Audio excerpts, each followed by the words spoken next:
தமிழ்நாடு சட்டப்பேரவைத் தேர்தலுக்கான பரப்புரை இன்றுடன் நிறைவு பெறும் நிலையில் அரசியல் தலைவர்கள் உச்சகட்ட பரப்புரையில் ஈடுபட்டுள்ளனர். முக்கிய அரசியல் தலைவர்களின் பரப்புரையை இந்த செய்தி தொகுப்பில் பார்க்கலாம்.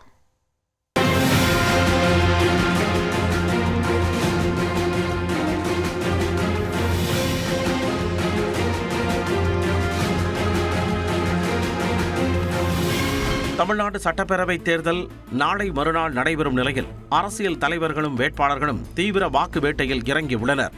அந்த வகையில் திமுக கூட்டணி வேட்பாளர்களை ஆதரித்து குளச்சலில் பரப்புரை செய்த காங்கிரஸ் மூத்த தலைவர் ராகுல் காந்தி மக்களுக்கு சேவையாற்றிய பழைய AIADMK இறந்துவிட்டதாக சாடினார். They have captured one of the glorious political parties of Tamil Nadu. The leadership of the AIDMK has surrendered to the BJP because of their corruption. தாவேகா தலைவர் விஜய் போட்டியிடும் சென்னை பெரம்பூர் தொகுதியில் பரப்புரை செய்த முதலமைச்சர் மு.க. ஸ்டாலின் மக்களோடு இருப்பவரை ஆதரிக்க வேண்டும் என கேட்டுக்கொண்டார்.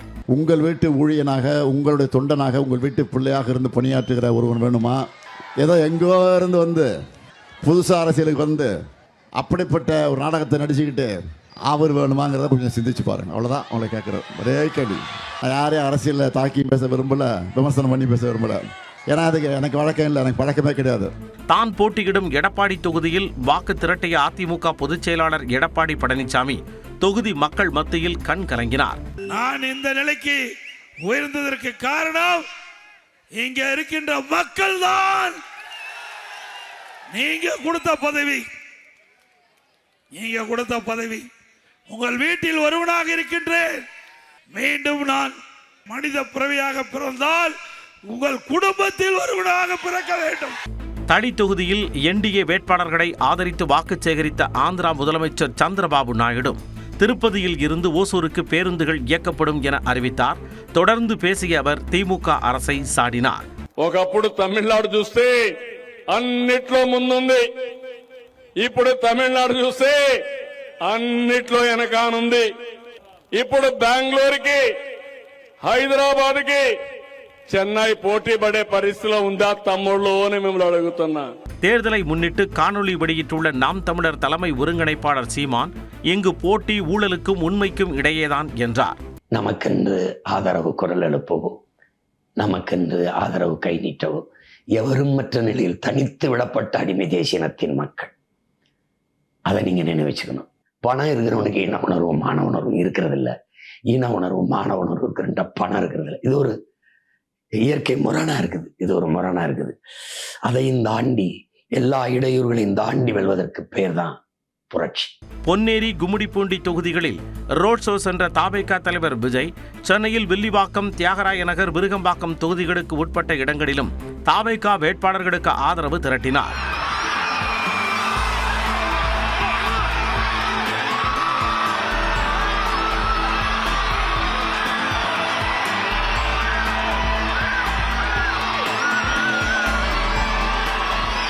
சட்டப்பேரவை தேர்தலுக்கான பரப்புரை களம் அனல் பறக்கும் சூழலில் இன்று மாலை 6 மணியுடன் பரப்புரை ஓய்கிறது.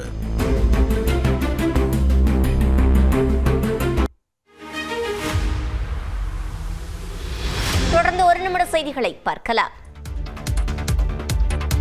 தமிழர்களை சரணடைய வைக்க முடியாது என்பதால் அதிமுக மூலம் தமிழ்நாட்டில் கால் பதிக்க பாஜக நினைப்பதாக காங்கிரஸ் மூத்த தலைவர் ராகுல் காந்தி குற்றம் சாட்டியுள்ளார். சட்டமன்ற தேர்தலை முன்னிட்டு கன்னியாகுமரி மாவட்டம் குளச்சலில் தேர்தல் பரப்புரையில் ஈடுபட்ட ராகுல் காந்தி பாஜகவை கடுமையாக விமர்சித்தார்.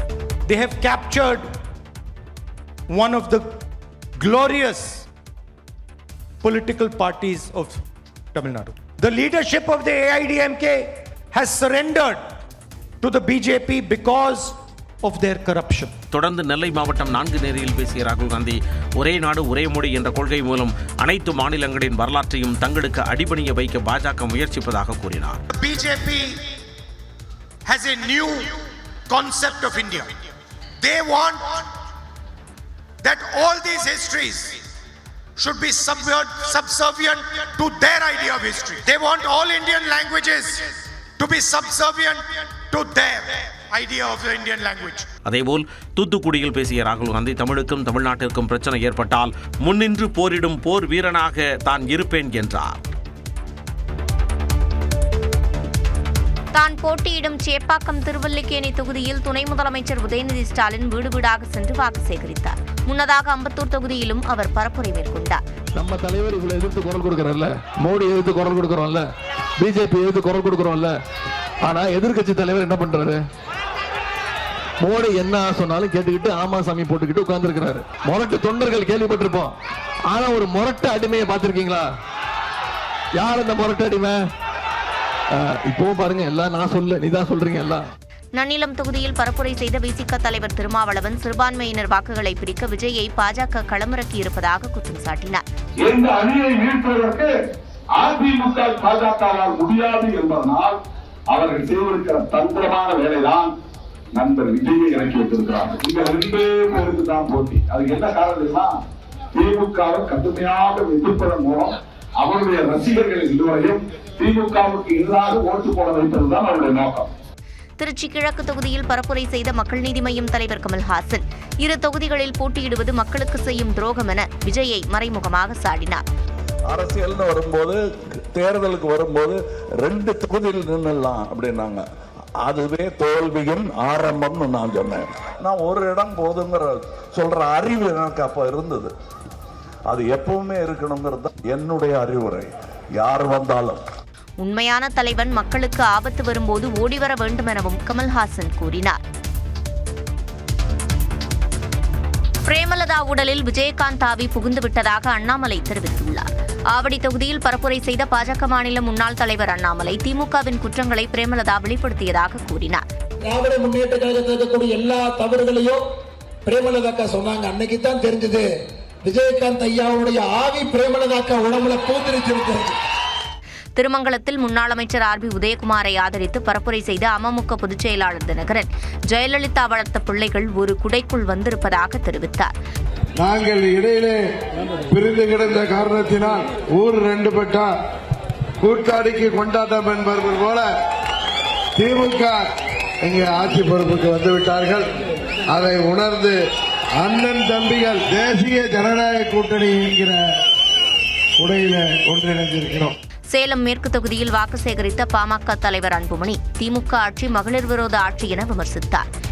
ஆட்சி நரக ஆட்சி, மக்கள் விரோத ஆட்சி, எல்லாவற்றுக்கும் மேல் என் தாய்மார்கள், என் சகோதரிகளுக்கு எதிரான ஒரு ஆட்சி. 12 முதலமைச்சர்கள் தமிழ்நாட்டை ஆண்டார்கள். ஆனால் இதை போன்று ஆட்சி நாம் இதுவரை பார்த்தது கிடையாது. மேட்டூர் தொகுதியில் பரப்புரை செய்த அவர் தனது குடும்பத்தில் திமுக குழப்பம் விளைவித்ததாக சாடினார்.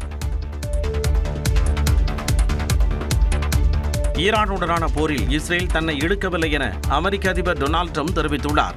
இஸ்ரேலும் அமெரிக்காவும் கூட்டாக போர் தொடுத்ததற்கு பின் ஈரானும் கடும் பதிலடி தர தொடங்கியது. ஈரானுக்கு தக்க பதிலடி தருவதற்காக தாக்குதல்களை அமெரிக்கா தீவிரப்படுத்தியது. இதனால் அமெரிக்காவுக்கு பெரும் பொருட்செலவு ஏற்பட்டது. ஈரானுடனான போரில் பல லட்சம் கோடி ரூபாய்களை அமெரிக்கா செலவழித்ததுடன் அரசியல் ரீதியிலும் தனது பெயரை கெடுத்துக் கொண்டது. இதன் விளைவாக அமெரிக்காவில் அதிபர் ட்ரம்புக்கு எதிராக கண்டன குரல்கள் கடுமையாக எழுந்தன. இஸ்ரேல் நாட்டின் போரில் அமெரிக்கா தேவையில்லாமல் தலையிட்டு விட்டதாகவும் ஈரான் மீது அமெரிக்கா போர் தொடுத்திருக்க வேண்டிய அவசியம் ஏற்படவில்லை என்றும் விமர்சன கணைகள் தொடுக்கப்பட்டன. இந்நிலையில் தனது ட்ரூத் சமூக வலைதளத்தில் விளக்கம் அளித்துள்ள ட்ரம்ப் ஈரான் அணு ஆயுதம் வைத்திருக்கவே கூடாது என்ற உறுதிப்பாடே அந்நாட்டின் மீது போர் தொடுக்க காரணம் என்றும் அமெரிக்க அதிபர் தேர்தலில் தான் வென்றதை முறைகேடு என விமர்சிக்கும் பொய் பண்டிதர்கள் கூறும் இதர காரணங்களை நம்ப தேவையில்லை என்றும் விளக்கம் அளித்துள்ளார். ஈரானில் ஆட்சி மாற்றம் ஏற்பட்டு புதிய ஆட்சியாளர்கள் புத்திசாலித்தனமாக செயல்பட்டால் எதிர்காலம் வெற்றிகரமாக அமையும் என்றும் அவர் தெரிவித்துள்ளார். ஐபிஎல் தொடரில் நேற்று நடைபெற்ற போட்டியில் குஜராத் அணியை 99 ரன்கள் வித்தியாசத்தில் வீழ்த்தி மும்பை அணி அபார வெற்றி பெற்றது. குஜராத்தில் நடைபெற்ற போட்டியில் டாஸ் வென்ற குஜராத் டைட்டன்ஸ் அணி பந்துவீச்சை தேர்வு செய்ததால் மும்பை இந்தியன்ஸ் முதலில் பேட்டிங் செய்தது. மும்பை அணியில் காயத்தால் ரோஹித் சர்மா விளையாடாத நிலையில் டேனிஷ் மலேவார் மற்றும் கிருஷ் பகத் ஆகிய இருவர் அறிமுக வீரர்களாக களம் கண்டனர். பெரிதும் எதிர்பார்க்கப்பட்ட அறிமுக வீரர் டேனிஷ் 2 ரன்களில் வெளியேறிய நிலையில் நிதானமாக ஆடிய நமன்திர் 45 ரன்கள் சேர்த்து ஆட்டமிழந்தார். பின்னர் களம் கண்ட திலக் வர்மா முதலில் சற்று தடுமாறிய நிலையில் மறுமுனையில் நின்ற கேப்டன் ஹர்திக் பாண்டியா அவரை தொடர்ந்து ஊக்கப்படுத்தினார். அதன் பின்னர் ருத்ர தாண்டவம் ஆடத் தொடங்கிய திலக் வர்மா 45 பந்துகளில் 7 சிக்ஸர் 8 பவுண்டரிகளுடன் 101 ரன்களை குவித்து ஆட்டமிழக்காமல் இருந்தார். இதனால் 20 ஓவர்களில் 5 விக்கெட்டுகளை இழந்த மும்பை அணி 200 ரன்களை இலக்காக நிர்ணயித்தது. பின்னர் களமிறங்கிய குஜராத் அணி மும்பையின் பந்துவீச்சை சமாளிக்க முடியாமல் அடுத்தடுத்த விக்கெட்டுகளை இழந்து 100 ரன்களில் சுருண்டதால் 99 ரன்கள் வித்தியாசத்தில் மும்பை அணி அசத்தல் வெற்றி பெற்றது.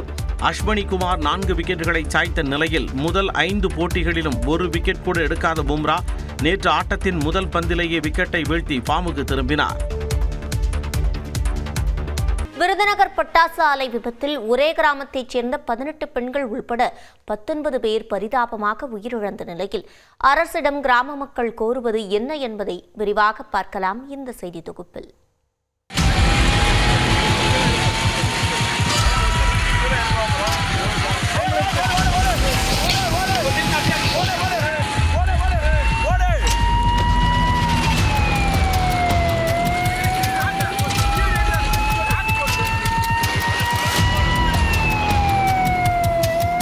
குழந்தைகளின் கல்வி, குடும்ப செலவு என பல தேவைகளுக்காக விடுமுறை நாளில் கூடுதலாக கிடைக்கும் 300 ரூபாய்க்காக சென்ற ஒரே கிராமத்தைச் சேர்ந்த 19 பேர் பட்டாசு ஆலை விபத்தில் உயிரிழந்த சம்பவம் தமிழகத்தையே உலுக்கியிருக்கிறது.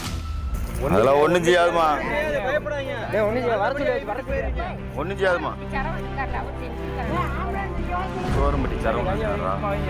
விருதுநகர் அடுத்த கட்டினார்பட்டியில் ஈஸ்வரி என்பவருக்கு சொந்தமான பட்டாசு ஆலையில் விடுமுறை நாளில் உரிய அனுமதி பெறாமல் பட்டாசு உற்பத்தி நடந்தபோது திடீரென வெடி விபத்து ஏற்பட்டது.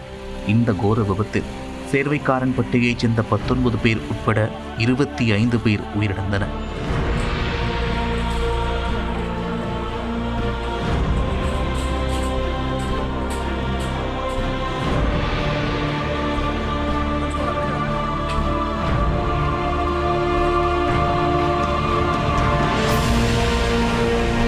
சேர்வைக்காரன்பட்டியைச் சேர்ந்த 26 பேர் பட்டாசு ஆலையில் வேலைக்காக சென்ற நிலையில் அதில் 19 பேர் உயிரிழந்திருப்பது அந்த கிராமத்தையே மீளா துயரில் ஆழ்த்தியிருக்கிறது.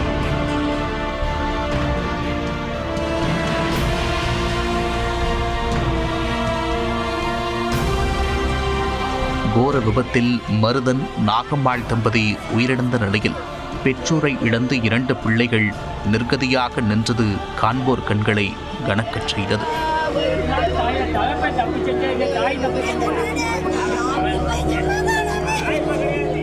ரொம்ப கஷ்டமா இருக்கு. அம்மா அப்பா 2 பேரும் மனதில் ரொம்ப கஷ்டமா. அப்பா அம்மா இல்லாம எவ்வளவு கஷ்டமா இருக்கு. என்ன பண்ண முடியும்? ஒண்ணுமே செய்ய முடியாது.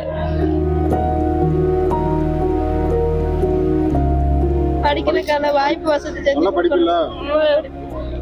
தம்பிக்கு நல்லா படிக்க வைக்கணும். தம்பிய தாய், மகள், சகோதரி, மனைவி என சொந்தங்களை இழந்து தவிக்கும் குடும்பத்தினரை என்ன சொல்லி ஆறுதல் படுத்துவது என்று திக்கற்ற நிலையில் கிராமத்தினர் தவிக்கின்றனர். ஊரே பாதி ஊர் அழிஞ்சு வச்சு, எங்க ஊரே அழிஞ்சது போலதான் இப்ப இருக்கு. நாங்க இருக்கோம். எங்களுக்கு இந்த தொழிலை தவிர வேற தொழிலே தெரியாதே. ஒரு 1000-1500 தலைக்கட்டில் வந்து எங்க ஊர் நிலைமை வந்து பாதி ஊர் எங்களுக்கு அழிஞ்ச மாதிரி ஒரு அதிர்ச்சியில் நாங்கள் இருக்குமையா. என்ன ஒரே ஊரை சேர்ந்தவங்க இல்லையா? அப்படிங்கும்போது நாங்கள் சின்ன பிள்ளைலாம் இப்போ தாயில்லா பிள்ளைலாம் 2 பிள்ளை விட்டு போயிருக்காங்க. அந்த பிள்ளைலாம் எப்படி கரை சேர்க்குன்ற ஒரு பாத்திரத்தோடு நாங்கள் இருக்கோம். எங்கள் ஊரில் இருக்கோம். இவங்க பூரா வேற பராசில் வேலை பார்க்குறாங்க. பூராமே வேற பராசில் இன்னைக்கு எஸ்டாலிக்கு போகிறோமே போனால் ஒரு 10-100 கூட வாங்கலாம்னு போனவங்க. இந்த மாதிரி ஆகிப்போச்சு. கத்தியை எடுத்தவனுக்கு அதனாலேயே சாவு என்ற சுலவாடைக்கு ஏற்றாற்போல் பட்டாசு தொழிலில் ஈடுபடும் தங்களது வாழ்வில் அதே நிலை தொடர்வதாக கிராம மக்கள் வேதனையுடன் கூறுகின்றனர். வேற தொழிற்சாலை வந்து இங்கே கிடையாது சார். பட்டாசு தொழிற்சாலை மட்டும்தான். அதனால வந்து வேற வேலை எங்களுக்கு தெரியாது. தெரிஞ்சிருந்தா நாங்கள் போயிருப்போம். ஏன்னா இந்த பக்கம் ஏரியாவே இந்த பட்டாசு இது மட்டும்தான் தொழிற்சாலைகள் வந்து. நம்ம ஊர்ல பேர்வாதி பேர் போயிட்டாங்களேன்னு ஒரு மனசுக்கு ரொம்ப சங்கட்டம். இந்த ஊரை பொறுத்தவரை இவ்வளவா ஒரு அரை ஊர் போனது போல இருக்கு சார். என்ன செய்ய, இதை விட்டா எங்களுக்கு பழப்பு இல்லை. எங்களுக்கு ஏதாச்சும் ஒரு தொழில் கற்றுக் கொடுங்க, இல்லை ஏதாச்சும் தொழில் இது பண்ணி கொடுங்க. மழை தண்ணியும் இல்லை, நாங்கள் எதை வச்சு சாப்பிட்றது? பிள்ளைகளை படிக்க போட்டு நாங்கள் 12 படிச்சிச்சு, காலேஜ் படிக்க போனால் 20,000-30,000 ஃபீஸ் கட்டணும். நாங்கள் இனத்தை வச்சு நாங்கள் சமாளிக்கிறது. 19 பேர் குடும்பமும் எவ்வளோ கஷ்டப்படுது. பிள்ளைய சின்ன பிள்ளைகளை வச்சுக்கிட்டு இருக்காங்க. ஒரு வீட்டில் 2 போயிட்டாங்க. ஆத்தாரப்புள்ள அப்பனும் உள்ள போயிட்டாங்க. யார் பாப்பா அந்த குழந்தைகளை? ரொம்ப அழுது ரொம்ப தவிக்கிறோம் நாங்கள். எங்களுக்கு ஏதாச்சும் ஒரு முடிவு பண்ணி கொடுங்க, ஏதாச்சும் ஒரு தொழில். வானில் வண்ணமயமாக வெடிக்கும் பட்டாசு நொடிப்பொழுதில் மறைவது போல தங்களின் வாழ்வும் இருப்பதாக கூறும் பட்டாசு தொழிலாளர்கள் தங்களது வாழ்வாதாரத்தை மீட்க அரசு நடவடிக்கை எடுக்க வேண்டும் என்று கோரிக்கை விடுத்துள்ளனர். நியூஸ் 18 தமிழ்நாடு செய்திகளுக்காக கணேஷ்குமார். தொடர்வது எக்ஸ்பிரஸ் 18 செய்திகள். திருவள்ளூர் மாவட்டம் பழவேற்காட்டில் பழமை வாய்ந்த புனித மகிமை மாத ஆலய பெருவிழா தேர்பவனி வெகு சிறப்பாக நடைபெற்றது. தேர்கள் முக்கிய வீதிகள் வழியாக வலம் வந்த நிலையில் ஏராளமானோர் கலந்து கொண்டு மாதாவை வழிபட்டனர்.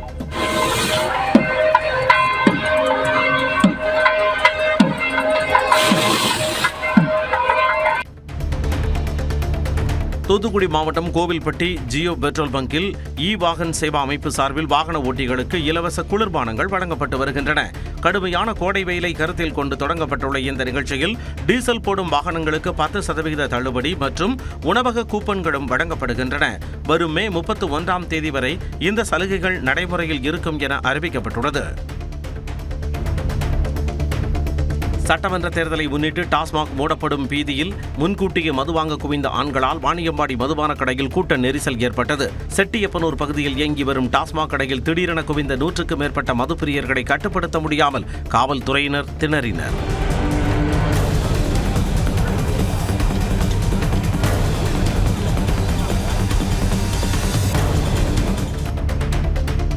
தஞ்சாவூர் மாவட்டம் பாபநாசம் பகுதியில் மதுபோதை தகராறில் இளைஞரை கொன்ற மூவருக்கு நீதிமன்றம் ஆயுள் தண்டனை விதித்தது. பாபநாசம் பகுதியைச் சேர்ந்த விக்னேஸ்வரன் கடந்த 2021ஆம் ஆண்டு மதுபோதை தகராறில் தினேஷ் வடவன், முகிலன், நந்தகுமார் ஆகியோரால் கொல்லப்பட்டார்.